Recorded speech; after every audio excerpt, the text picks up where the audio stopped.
There's a nationwide trend showing that reading scores for kids is on the decline. So today we're here to talk about this hot button topic. And joining me now is Allie Cesmat, the Children's Event Manager here at Changing Hands Bookstores in Tempe. Allie, thank you so much for being here to talk about this problem we want to solve. And when you hear about stats like that, what comes to mind? Why do you think we're seeing this trend? I think the pandemic is an easy marker. Kids weren't in school, but that's kind of an easier thing to move aside. I think kids are not finding books as easily in their libraries. I think the peer-to-peer connection of kids finding a book they're really excited about isn't there. There isn't a main feature book that's grabbing everybody's attention. And they're just not as motivated due to technology or just their busy lives. And so there's a lot of different factors that are leading into this problem. Perhaps a simple question, but probably a little bit more complicated answer. But how do we get kids reading again? I think we ask them, actually. We have this idea that we know what kids want to read, but we're not kids. Parents aren't kids, teachers aren't kids. Kids are so connected. They know what reading level they're at. They know what words are too big for them. So when you ask a kid, hey, what book do you want to read? They're going to go and they're going to start opening them. They're going to tell you, hey, this one's too hard for me. I don't like dragons. And we might think that they need to be reading the next classic, the things that we've been reading for so many years.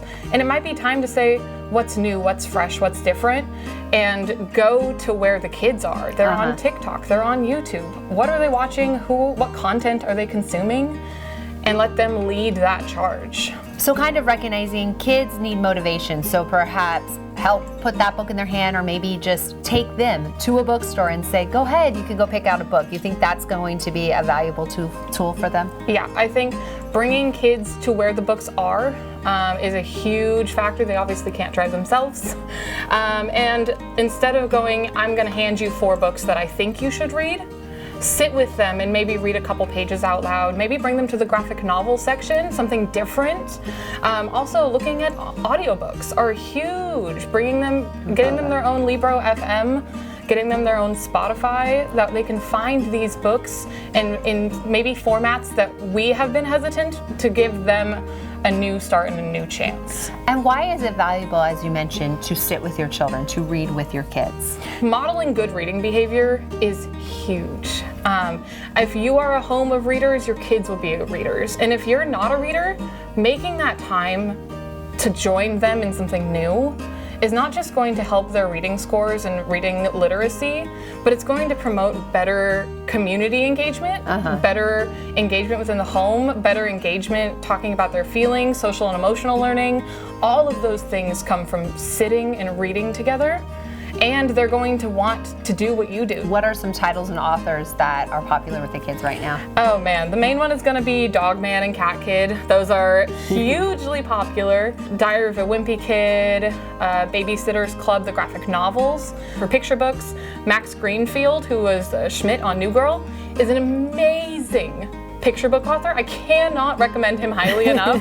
His books are made for reluctant readers. They're picture books that are made for those middle graders that aren't reading that yet.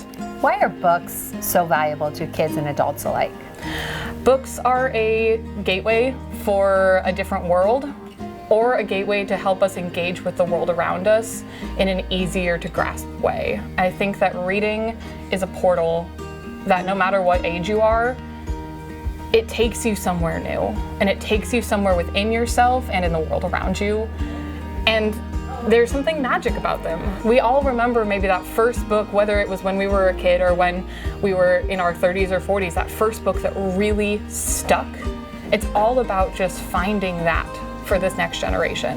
Well, Allie, thank you so much for your time and these valuable tips and information. We appreciate it. And if you would like more information on Changing Hands Bookstore, please head to their website.